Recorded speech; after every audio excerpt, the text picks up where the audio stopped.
St. Mary-de-Lys has been taken.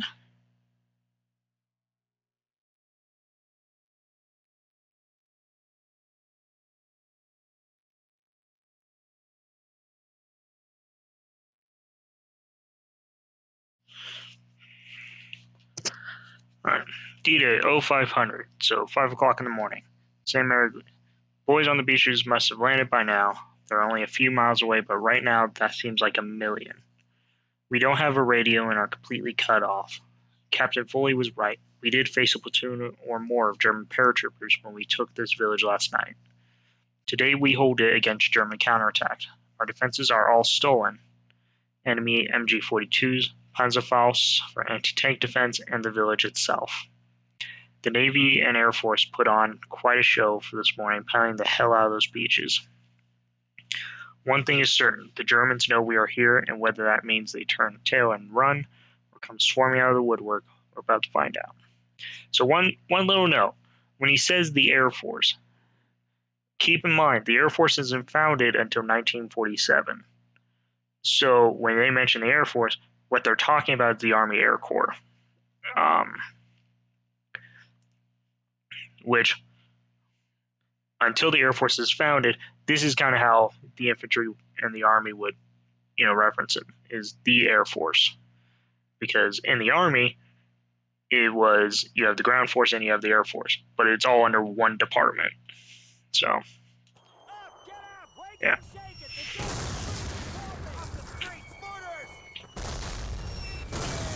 Oh, shit. And we got mortared.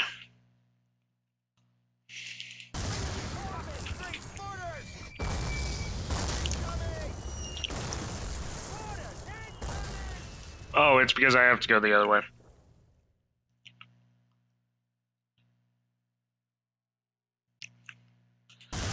So, yeah, so you have the Army Air Corps and then you have the Airborne, which the Army Air Corps, it kind of depended on where you were. So, like, I had a few uncles that served in the Army Air Corps when it was still the Army Air Corps. And they would always call it the Air Force. Like, that was the name for it.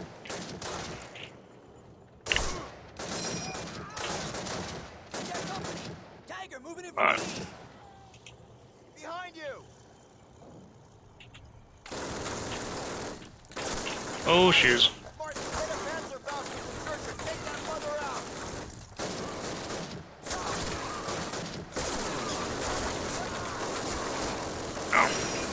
But yeah, and depending on where you were from the country, too, that also determined what you called it. So, like when I say, like, oh yeah, it was called this, it's pretty subjective because of how things work. And plus, when you're getting shot at, and your guy says like, oh yeah, here comes the Army Air Corps. That doesn't make any damn sense. And it's very long to say, so you just didn't say it. Instead, you would say like, oh hey, it's Flyboys, or it's the Air Force. Right. There was, in 47, when it was determined to separate the Army and the Air Force from each other, there was some debate on what to call it. Air Corps was in the running for the name. It was determined not to do that because you wanted two separate names, so there was kind of some recognition between the two. And we're going to retreat now back to the church because we're going to get shot at again. There we go.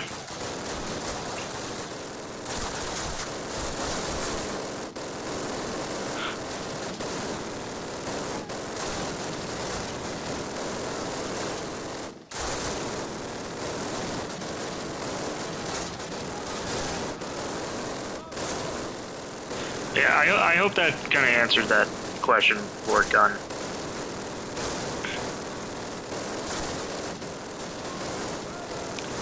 Oh. Cover me. They're good work, but don't let down. They'll be back. Lewis, Franklin, hold the church. Everyone else, follow me. All right, Captain. I don't know where the hell you want to take us, but all right.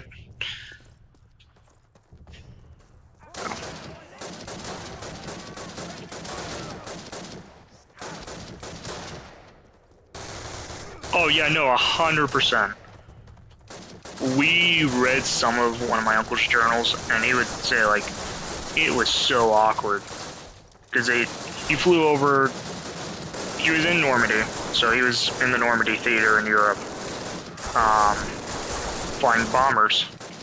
But he would say like, oh yeah, no, it was awkward because you could see the gunfire going on. You could kind of hear artillery that high up, but there was points where it just didn't like register that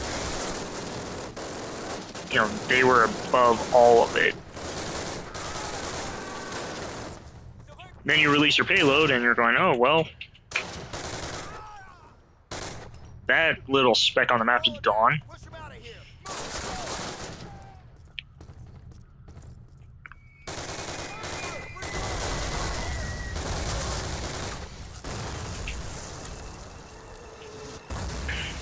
Oh.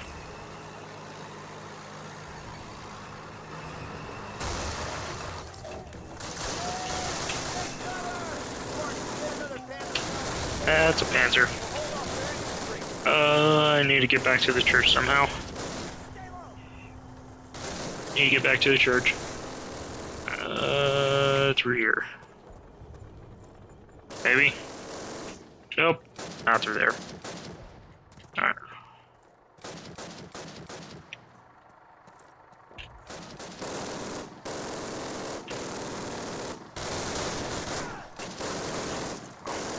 This might be a good point to ask a question too.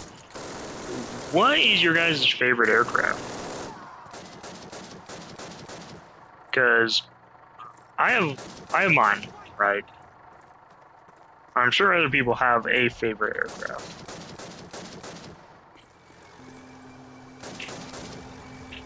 Covering fire.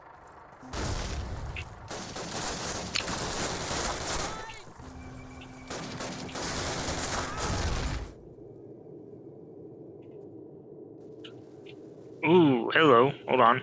Hold on. I'll take this.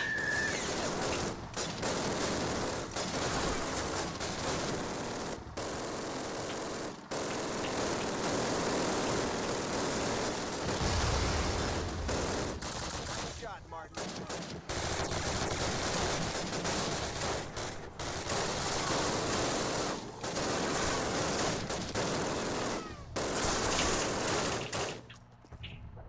What you're seeing is an FG-42. Ironically, it was supposed to kind of be a precursor to the STG, but it was designed for paratroopers. So when you actually get one, you can take it apart and fit it into like a drop crate, essentially.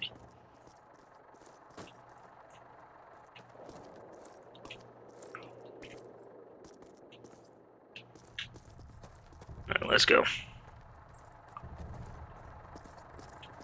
So, not enough of these were ever really made to make a difference, though.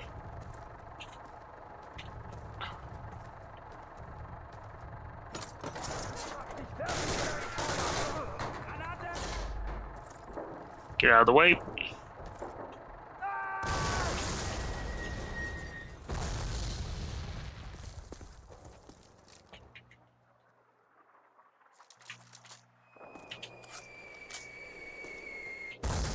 Start clearing areas.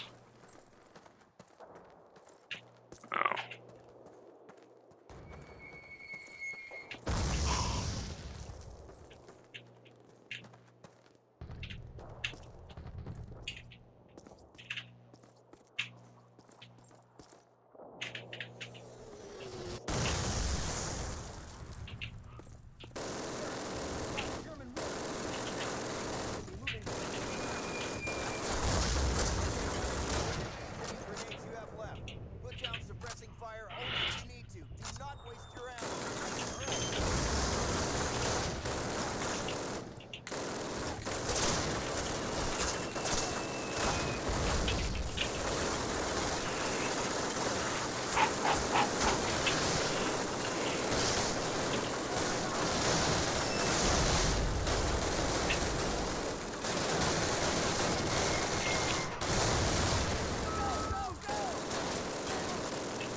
go. Stay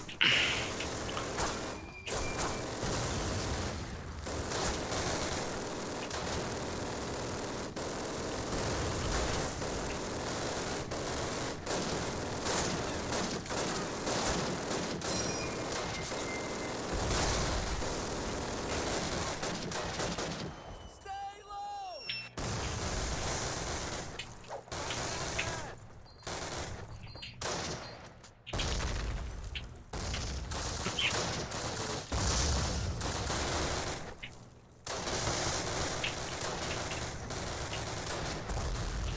Holy.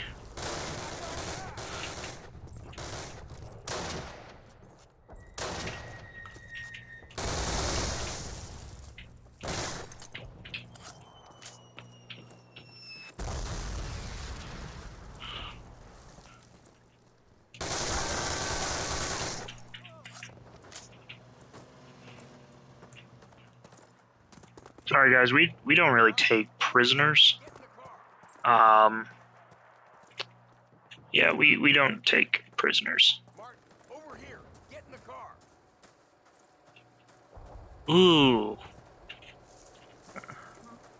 I don't know what car that's supposed to be, but Over here! Get in the car! Okay, Captain. Assuming we get back to battalion in this rolling junkie, what do I tell him? Hand this directly to Major Shepard. Tell him Baker Company has secured the town, but won't be able to hold it long if we don't get relief soon. Got that, Sergeant? Oh, yes, sir, you bet. We ride through enemy lines in a French tin can. Want to paint a bullseye on it, sir? Yeah, pretty sure that won't be necessary, Sarge. So unless you got a better idea or a radio that works, carry on. Good luck. Oh man, this is nuts. I can't believe we're doing this. Believe it, unless you sprout wings and want to fly. It's only 6 miles, Private. Just shut up and do your job. oh boy. Alright, so since 0 hour, which is midnight, no contact with HQ, no radio response for the orders. Got G battery still active outside of Mayor Glee's.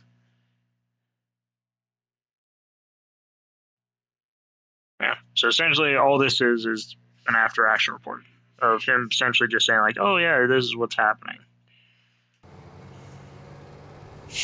Route in 13.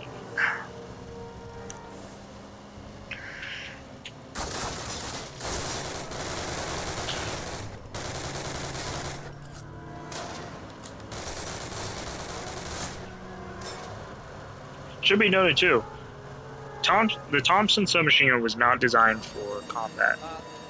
That's a German roadblock. What now?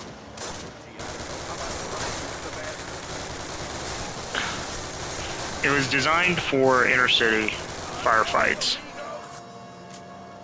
Essentially, the idea was you put as many bullets out as possible of that kind of beefy, 45 ACP. You're good. I don't know. Sure hope it works.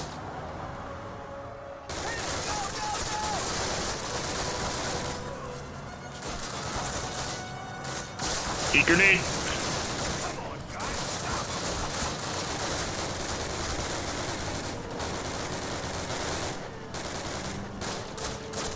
Yeah. Inadvertently, when the Thompson was made, originally it was designed for police. And then mobsters got a hold of it. And they liked it so much, they just kept using it.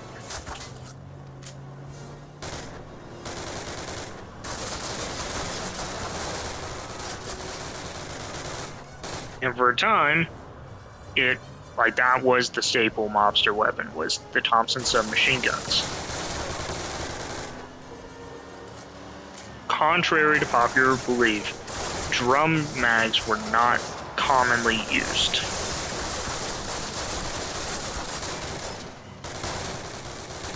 Because drum mags would jam a lot. So, if I'm in a firefight, and, I have 50 rounds in a drum, right? But say it jams every 10 shots. It's not very useful now. Hit it! Go, go, go! And that was kind of the predicament that came with it was it'd probably be better using stick mags and carrying, like 4 or 5 of the darn things. Oh, that's great. Good move. Remind me to thank the captain. Shut up, Elder, and get your ass out. Let's go, Martin. Move it, move. I can't believe What was I saying? do this. You didn't, remember? You volunteered.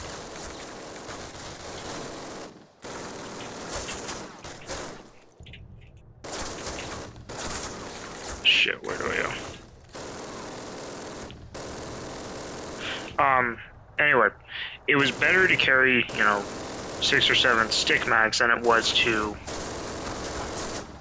carry, a couple drums and pray the thing didn't jam.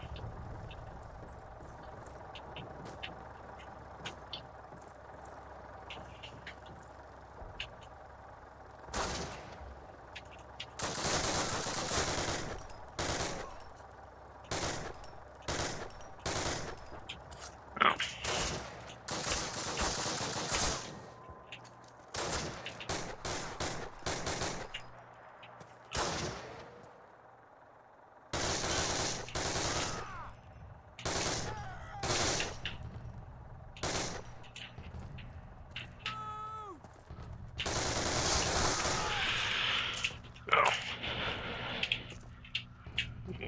Oh, where are we? Where are we? Where are we?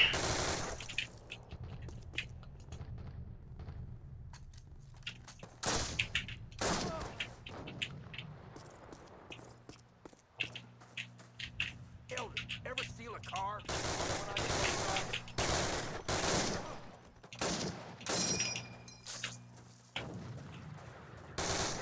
Martin, cover him. Damn it, Elder, hurry up. Working, Sarge. I'm working on it.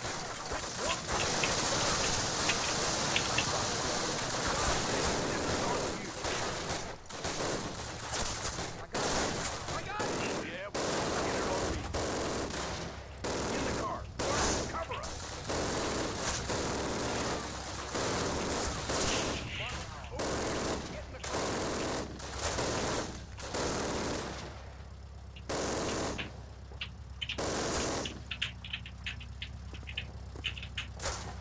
Step on it. Get us out of here. Into Kruppwagen. Kruppwagen, excuse me.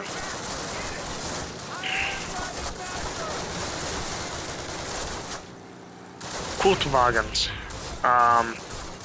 Actually, surprisingly resilient cars. Damn it. You mean besides getting us killed?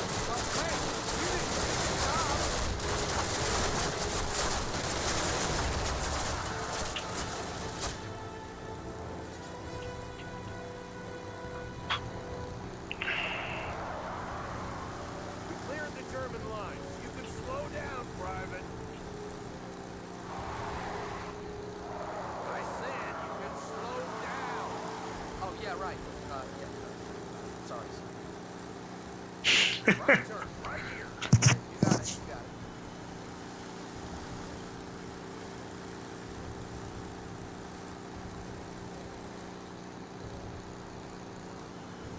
it. And here we are at Battalion HQ. I Lieutenant gotta Jones. go report in to Major Shepard and get our orders. Take 5, but stay put. Okie doke, Sarge. What the hell else am I gonna do? Yeah, no, that's actually fair. There was points during D-Day where 101st NCOs would be taking orders from 82nd officers. There was some issues with that. Mostly, the 101st tended to be more adaptive than the 82nd. It was a lot more unconventional. So